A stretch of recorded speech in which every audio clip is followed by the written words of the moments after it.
नाजरीन आदाब, मैं समीर नाज हाजिर हूँ लेकर आपके जहन की तस्कीन का सामान यानी मंजर पस मंजर। अपने इस प्रोग्राम के हवाले से हम आपको दिल्ली और उसके अतराफ में होने वाली उन तमाम सरगर्मियों से रूबरू करवाते हैं जिन सरगर्मियों के बारे में आप जानना चाहते हैं या जिन लम्हात को आप दोबारा से जीना चाहते हैं। डीडी उर्दू की यही कोशिश रहती है कि वो अपने नाजरीन के जहन के तस्कीन का सामान मुहैया करवाए। फराज ने भी क्या खूब कहा है, वफा की लाज में उसको मना लेते तो अच्छा था फराज, वफा की लाज में उसको मना लेते तो अच्छा था फराज, अना की जंग में अक्सर जुदाई जीत जाती है। तो नाजरीन, हम भी अपनी अना को दरकिनार करके आपके हुजूर में पेश हुए हैं और हम ये चाहते हैं कि आप हमारी काविशों से ना सिर्फ लुत्फ़अंदोज़ हों बल्कि उन्हें सराहें भी। आज की अपनी इस कड़ी में हम जिन फ़नकारों को याद करेंगे उन्होंने ना सिर्फ समाजी, अदबी बल्कि फ़नून लतीफ़ा में भी एक अहम मकाम बनाया है। यूँ तो हज़ारों फ़नकार हैं, लेकिन आज की इस कड़ी में हम सिर्फ उन फ़नकारों को याद करेंगे जो गुज़िश्ता 9 सितंबर से 15 सितंबर के दरमियान पैदा हुए या वफ़ात पाए। इसके साथ ही हम आपको एक दिलचस्प ड्रामे की झलक और दिलदार दहलवी की किताब का रस्म इजरा और एक मुहिब्बे उर्दू की कहानी उन्हीं की ज़बानी दिखाएंगे। साथ ही हम 15 सितंबर से 2 अक्टूबर के दरमियान चलने वाला स्वच्छता ही सेवा या सफाई ही खिदमत पर एक रिपोर्ट भी पेश करेंगे।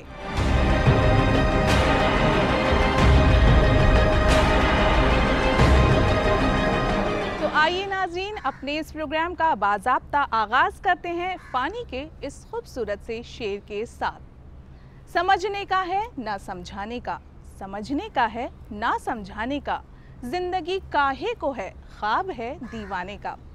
जी हाँ नाज़रीन, सफाई निस्फ़ ईमान है। जहाँ सफाई होती है वहाँ भगवान वास करते हैं। ये सब जुमले हम बचपन से सुनते आ रहे हैं, लेकिन हम इन पर कितना अमल करते हैं ये आप और हम भी बखूबी जानते हैं।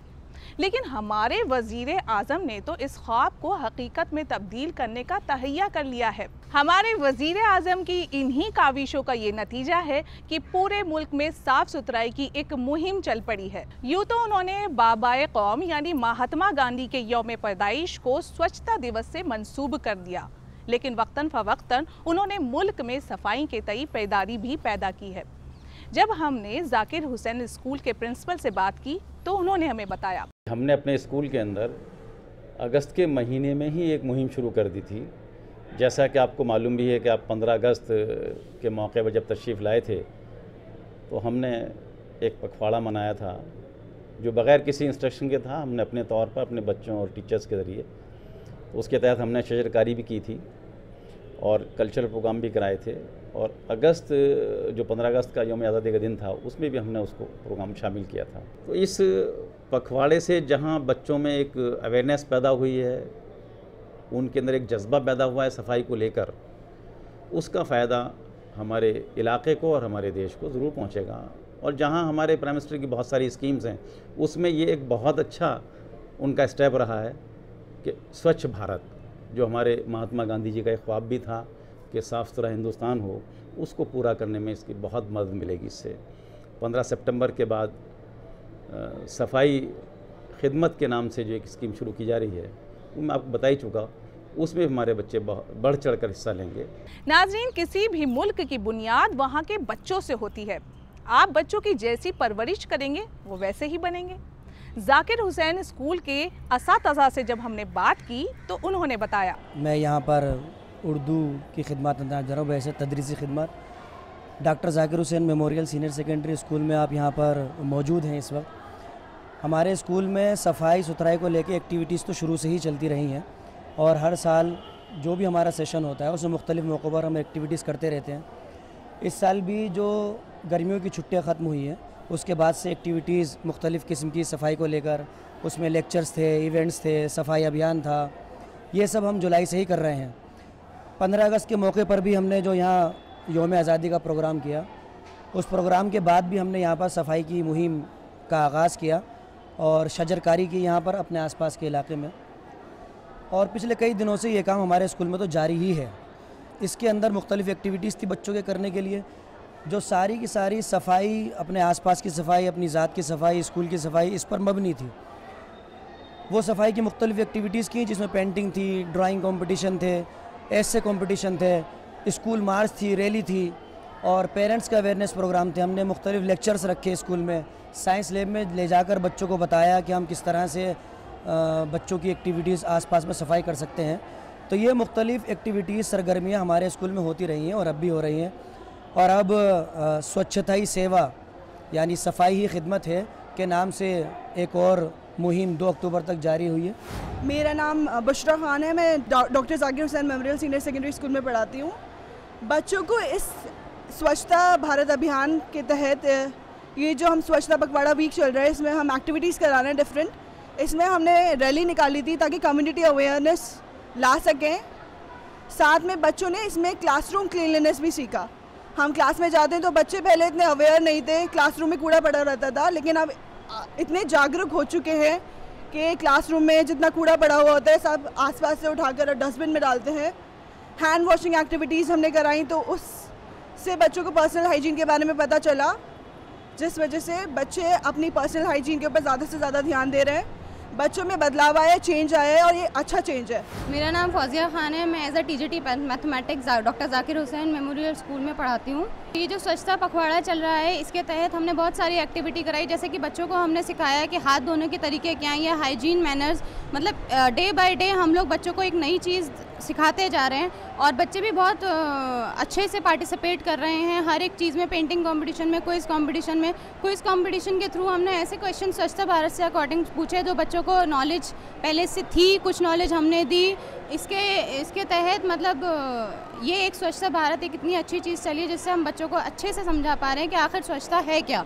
हमारे प्राइम मिनिस्टर नरेंद्र मोदी ने ये एक मुहिम स्टार्ट करी थी गांधी जी के बर्थ एनिवर्सरी पे, और तब से ये एक मुहिम चलती आ रही है। इसके तहत आसपास के लोगों को हमने रैली के थ्रू और पोस्टर्स के थ्रू और स्लोगन्स के थ्रू हमने सारी जानकारी दी और बच्चों ने बहुत अच्छे से पार्टिसिपेट किया। सारे टीचर्स ने बहुत अच्छे से इन्वॉल्वमेंट लिया। हमने सफाई के लिए क्लीनलीनेस, सैनिटेशन, हाइजीन, हर एक टॉपिक पे अच्छे से हर एक क्लास में हर बच्चे को बहुत अच्छे से समझाया। मेरा नाम अफसाना है और मैं जाकिर हुसैन स्कूल में असिस्टेंट टीचर वर्क करती हूँ। और जैसे कि आपको सबने भी बताया ही है कि ये स्वच्छता पखवाड़ा यानी पूरे 15 दिन की धमाकेदार एक्टिविटीज़, और बच्चों ने इसमें बहुत एंजॉय किया। बच्चों को सफाई के बारे में पहले तो नॉलेज थी, लेकिन नॉलेज के साथ साथ उसको अपनी डे टू डे लाइफ में, रूटीन में उसको इम्प्लीमेंट करना बहुत ज़्यादा ज़रूरी था। और अब इसको एक्टिविटीज़ कराने के बाद ये देखा गया कि बच्चों में सफाई की आदत कुदरती उनके अंदर इनबिल्ट हो गई। जो हम कमी महसूस कर रहे थे अब वो नहीं है। खुद साफ़ रहने लगे, घर साफ़ रखने लगे, घर से अपने मोहल्ले को साफ़ रखेंगे। स्कूल आ रहे हैं तो अब स्कूल में भी देख रहे हैं कि जहाँ कहीं कूड़ा है उनको बिना कहे वो अपने आप वो चीज़ उठा रहे हैं, वो चीज़ कर रहे हैं। तो ऐसा लग रहा है कि जो स्वच्छता अभियान जिस मकसद को लेकर शुरू किया गया है और जिन नौनिहालों को लेकर इस मकसद को कामयाब करने की कोशिश की गई है वो काफ़ी हद तक कारगर साबित हो चुका है। और हम यही उम्मीद करेंगे कि हमारा स्कूल नहीं बल्कि दिल्ली के स्कूल हैं, इतने भारत के स्कूल हैं, ये सभी बच्चे और सभी इंस्टीट्यूट इसी मुहिम को आगे बढ़ाएँ और बहुत ज़्यादा इसको खुशहाल बनाएँ। क्योंकि जब हम स्वच्छ रहेंगे तो स्वस्थ रहेंगे और स्वस्थ रहेंगे तो रोगों को दूर भगाएंगे, रोग दूर भागेंगे तो बहुत ज़्यादा तरक्की करेंगे और तरक्की करेंगे तो देश तरक्की करेगा। इसलिए देश की तरक्की करने के लिए स्वच्छता अभियान को सफल बनाना हम सबका काम है। जय हिंद, जय भारत। स्वच्छता ही सेवा यानी सफाई ही खिदमत से मुताल्लिक हमारे असातिज़ा ने जो बातें बताई वो तो बताई ही, साथ ही हमारे तुलबा और तलबात ने क्या बताया ये आप खुद ही देख लीजिए। मेरा नाम सामिया अंसारी है। मैं 7th क्लास में पढ़ती हूँ। मैं doctor Zakir Hussain memorial senior secondary school में पढ़ती हूँ। हमारे स्कूल में हर साल एक्टिविटीज़ होती रही हैं जिसके बारे में हमारे टीचर्स ने भी हमें बहुत कुछ बताया। हमें सिर्फ अपने घर पे नहीं बल्कि हमें अपने स्कूलों में, हमें अपने आस पड़ोस में बहुत सफाई रखनी चाहिए। हमें अपने आसपास के एरिया और अपने एनवायरनमेंट को भी साफ़ रखना चाहिए। हमारे मज़हब में सफाई आधा ईमान है। हमारे स्कूल में हमारे टीचर्स ने हमें स्वच्छता अभियान के बारे में बहुत सारा बताया है, जैसे अपने माहौल को साफ़ करना, अपने घरों को साफ़ करना, अपने स्कूल को, क्लासों को, डेस्क्स को और अपने कपड़ों वगैरह को साफ़ रखना। इससे हम कई तरह की बीमारियों से बच सकते हैं। तो नाज़रीन, साफ़ सफाई की तो खूब सारी बातें हो गई और इसके खातिर खा असर भी देखने को मिल रहे हैं। वहीं हमारी नई नस्ल गंगा की सफाई को लेकर भी बहुत फिक्रमंद है। अब ज़रा देखिए एक छोटी सी बच्ची किस कदर गंगा की सफाई को लेकर फिक्रमंद है।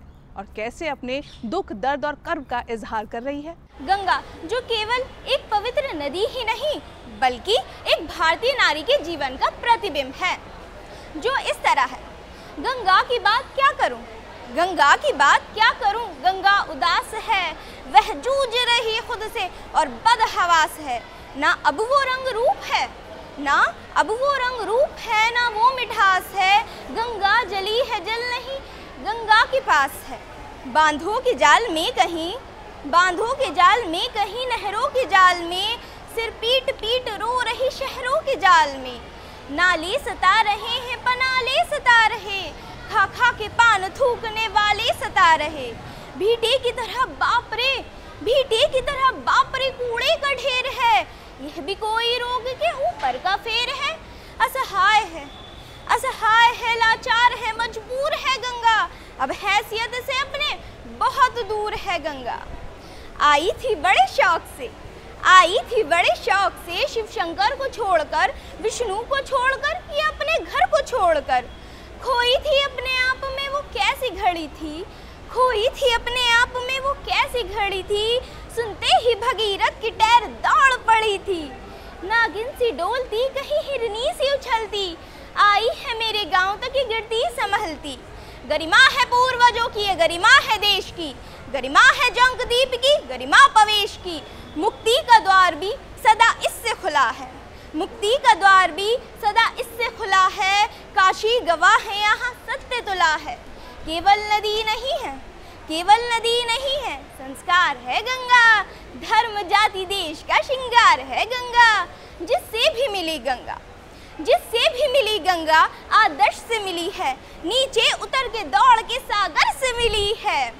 घर में आर पार की माला इसी से है, घर में आर पार की माला इसी से है।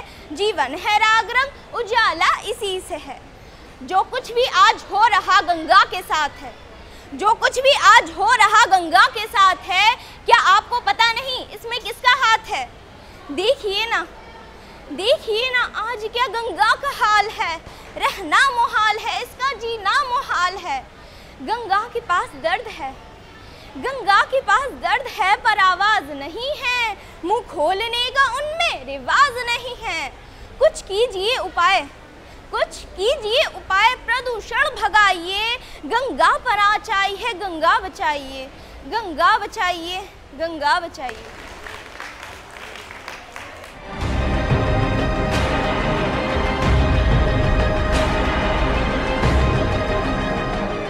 तो नाज़रीन, जिस तरह से सफाई के तई मुल्क में बेदारी फैल रही है, वो दिन दूर नहीं है जब गंगा पूरे साफ सफाई के साथ शफाफ अंदाज में रवानी के साथ बहती नजर आएगी।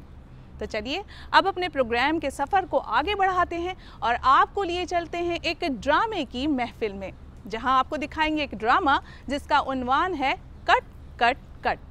इस ड्रामे में दिखाया गया है कि किस तरह से एक ज़बान को ज़बरदस्ती बोला जाता है, जिसमें इनको नाकामयाबी हासिल होती है और उनका मजाक उड़ाया जाता है। देख लीजिए खुद ही। ऐसा कौन सा बुखार है जिसमें हाथ पैर ठंडे हो जाते हैं? मम्मी मम्मी नया चला है, जानवरों से इंसानों में फैलता है, डॉकुनिया। कहीं ने फर्माज़ीक़े कुत्ते वाली बीमारी तो नहीं लग गई? मैं तुझे जानवर नजर आता हूँ क्या? और नहीं तो गया। अरे तो मुझसे शादी काहे के ली थी बता ना। मैं कर ही गया सकती थी। सब मेरी तुमसे शादी हुई तो तुम्हारे चेहरे पर इतना लंबा सेहरा पड़ा था। शुरू से बता बता। कितना खुश खुश विदा हुई थी मैं, जरा भी नहीं रोई थी। पर जैसे ही तुमने अपना सेहरा खोला, कितना फूट फूट कर रोई थी मैं।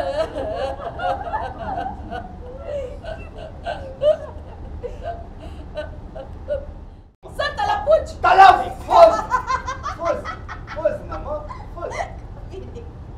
भूमि तुम बोलो तलफुज। ता ला तालाफा तलफ्फुज़ यार, तलफ्फुज़। मैं वही बोलने जा रही थी पर आपने बोल दिया।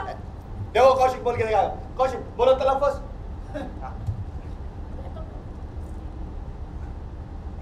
उच्चारण। तलफ्फुज़ कहने में हमारा जवान अकड़ता है। तलफ्फुज़। वैसे भी तलफ्फुज़ स्टाइल हो। तलफ्फुज़, तलफ्फुज़, तलफ्फुज़। सब कुछ कान करें। बाबा नीतिया बाबा, आज मैं आप लोगों के लैंग्वेज और डायरेक्शन दोनों की कमी पूरी कर दूंगा। ए लड़का, इस ग्रुप का सबसे सीनियर एक्टर हम हूँ, इसलिए जेके सर की गैर मौजूदगी यार, गैर मौजूदगी उहे जेके सर की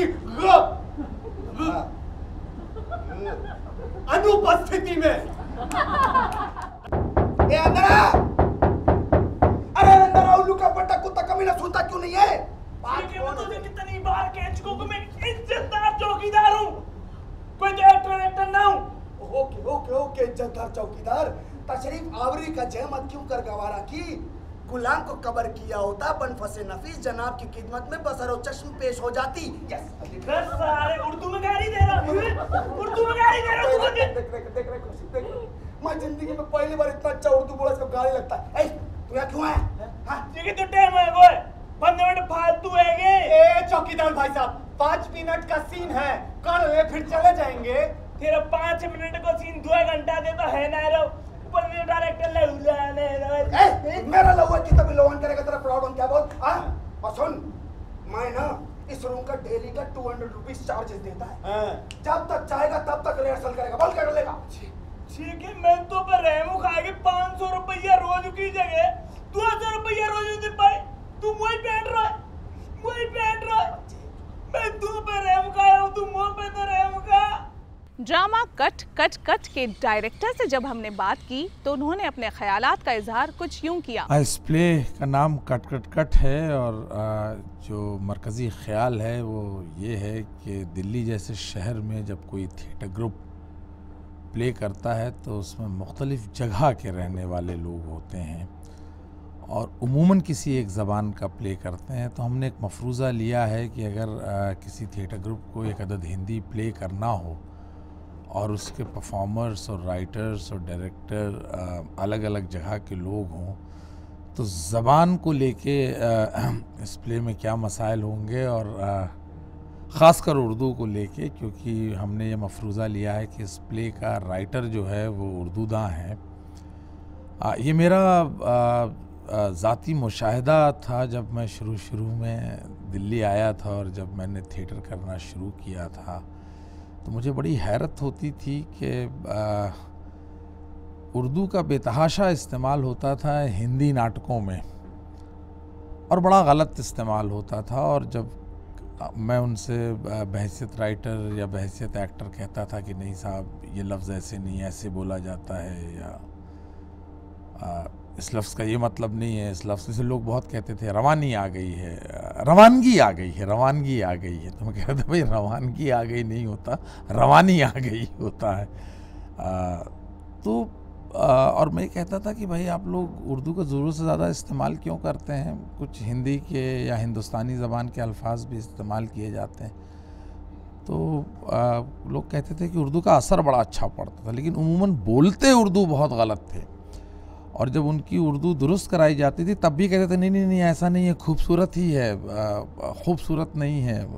तो बहरहाल एक मफरूज़ा ये पेश किया गया है कि नाटकों में उर्दू बेतहाशा इस्तेमाल होती है लेकिन बहुत गलत इस्तेमाल होती है और उसका सही तरीक़ा है उर्दू बोलने का या उर्दू के इस्तेमाल का, उसको भी सही नहीं माना जाता। तो सही साहब, आप ये कहना चाहते हैं कि अब तक जो उर्दू का गलत इस्तेमाल होता था और जो हिंदी वाले सही इस्तेमाल करते थे उसको आपने गलत इस्तेमाल करके ये एहसास दिलाया है कि गलत ही है। जी, आप धीरे धीरे उसको हिंदी का हिस्सा मानने लगे और हिंदी तो ज़बान ही वही है जो हिंदुस्तान की ज़बान और जो बाहर से जो ज़बानें आई थी उनके मेल जोल से जो ज़बान बनी थी वो हिंदी है। मेरा तो मानना है कि उर्दू ही उर्दू दरअसल हिंदी है। वहीं उस महफिल में एक मुहिब्बे उर्दू से हमारी मुलाकात हुई। उन्होंने उर्दू ज़बान से मुताल्लिक़ और अपने मुताल्लिक़ हमसे बहुत सारी बातें बताई वो बातें क्या थी आप भी देख लीजिए। उर्दू पढ़ने से बच्चा जो है सात समंदर का तैराक बनता है। ये उर्दू एक ऐसी ज़ुबान है, ये तमाम हिंदुस्तान के तमाम ज़ुबानों की एक बहन है और हर एक मानता है। मराठी में जाओ उन उर्दू के अल्फाज इस्तेमाल करते हैं, तेलुगु में जाओ उर्दू के इस्तेमाल करते हैं, तमिल में जाओ उर्दू के इस्तेमाल करते हैं, कन्नड़ा में जाओ उर्दू के इस्तेमाल करते हैं। हिंदुस्तान की किसी भी भाषा के साथ जाओ उर्दू का इस्तेमाल करते हैं, यहाँ तक कि फ़ॉरेन में भी इसका इस्तेमाल हो रहा है। उर्दू पढ़ने से नुकसान है ऐसा गलत है। उर्दू पढ़ने वाले तलबा को प्री प्राइमरी हाई स्कूल और कॉलेज की ज़रूरत है, वो मीडियम में होना ज़रूरी है। इसी सिलसिले में मैं हमारी जद्दोजहद करते हुए चले तो जो कर्नाटक का दीगर तमाम कर्नाटक के कोने कोने से जो एक वफद आया था जिसके सदर अकबर शरीफ थे, उन्होंने उर्दू आंगनवाड़ियों को ओपन करने के लिए अफसरों से मिले तो वहाँ प्रोविज़न नहीं कर को एक मसला शुरू हुआ। तो मसले कर लेकर उन्होंने अफसरों से मिले, फिर वहाँ से मिनिस्टर को मिले, उसके बाद में CM को मिले। तो बात यहाँ तक आई कि वो ये मसला यहाँ हल होने वाला नहीं, ये सेंट्रल गवर्नमेंट का मामला है। तो मैं हमारे एक दोस्त सनाउल्लाह को लेकर अकबर शरीफ साहब का लेटर लेकर तो मैं वहाँ उनके इतवार का दिन था, मैं उनके घर पर चला गया। तो वहाँ उन्होंने किसी को अलाउ नहीं दे रहे थे सिक्योरिटी के प्रॉब्लम से। मैं उनसे गुजारिश की तो जितनी जिम्मेदारी आपकी उनकी सिक्योरिटी है उतनी ही मेरी है। वो कैसे, तो मैं भी गवर्नमेंट ऑफिसर होकर मेरा इंट्रोड्यूस किया। तो मेरी गुजारिश पर वो मुझे एक शर्त पर मिलने का इजाज़तनामा दिए। वो वहाँ ये बताया कि मुझे सिर्फ 5 जुमले बात करना है, तो 5 जुमलों के बाद जो जवाब आएगा वो जवाब लेना है और वापस आना है। तो मैं उनको 5 जुमले बताया और मेरा जो अकबर शरीफ का साहब का जो लेटर था उनको दिया। तो उस लेटर पर कुछ क्या लिखे मुझे पता नहीं था। 13 दिसंबर 2015 को तो हम यहाँ से होते हुए अजमेर गए, अजमेर से बॉम्बे गए, बॉम्बे से दिल्ली चले गए। हम बेंगलुरु को 18 तारीख को पहुँच रहे हैं। 17 तारीख को मोहतरम जनाब PM साहब का लेटर कर्नाटका के चीफ सेक्रेटरी को लेटर आया हुआ है जिस पर लिखा गया है कि take necessary action immediately and report me. तो वो लेटर जो है वहाँ के सेक्रेटरी साहब कैबिनेट में रखे, जिसके CM जनाब सिद्धरामैया साहब थे और माइनॉरिटी के मिनिस्टर कमरुल इस्लाम थे, रोशन बेग साहब भी थे। इन तमाम में डिसाइड होता है कि इस मसले को माइनॉरिटी के मिनिस्टर के हवाले किया जाए। तो कमरुल इस्लाम साहब के हवाले किया जाता है, उन्हें सेक्रेटरी को देते हैं। सेक्रेटरी हमारे अधोनी साहब थे, उन्होंने अकरम पाशा डायरेक्टर को दिया, डायरेक्टर ने पूरे DDPI को दिए, DDPI पूरे वहाँ के लोकल अपने EC और CRP को देकर रिपोर्ट मंगा लेकर पूरा रिपोर्ट सबमिट किए हैं। ये इस सिलसिले में अगर देखा जाए तो कर्नाटका पूरे हिंदुस्तान का एक मॉडल है। नाजरीन, उर्दू ज़बान को चाहने वालों की कमी नहीं है। हर दौर में शायर पैदा हुए हैं। एक ऐसे ही शायर हैं दिलदार देहलवी, जो पेशे से तो वकील हैं लेकिन उर्दू अदब से उन्हें इश्क है। गुज़िश्ता दिनों उनकी किताब का रस्म इजरा हुआ। आइए देखते हैं इसकी एक झलक। मेरी इतनी कोशिशों के बाद भी हो सकता कुछ कमियां रह गई हों। जब ये आप किताब पढ़ें तो आप मुझे इसके बारे में ज़रूर बताएं ताकि जो आने वाली मेरी एक किताब हो तो मैं उसको अपने सुधार कर सकूं। तेरी ही शक्ल थी उधर जिधर जिधर नजर गई, ना भीड़ है ना शोर है, ना भीड़ है ना शोर है, ना अब कहीं जनून है। सुना है बागियों की रूह कल की रात मर गई, सुना है बागियों की रूह कल की रात मर गई। मेरे वजूद पर तो एक जादू जैसा कर गई, तेरी निगाह पड़ गई तो जिंदगी संवर गई।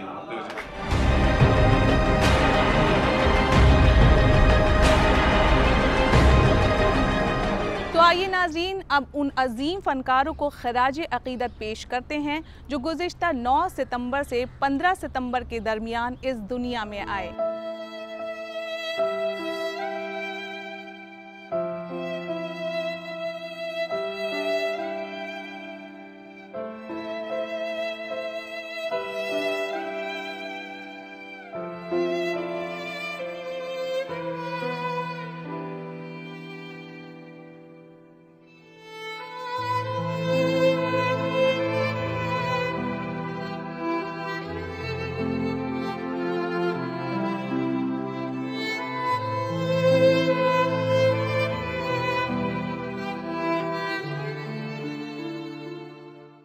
बिछड़ने का इरादा है तो मुझसे मशवरा कर लो, बिछड़ने का इरादा है तो मुझसे मशवरा कर लो।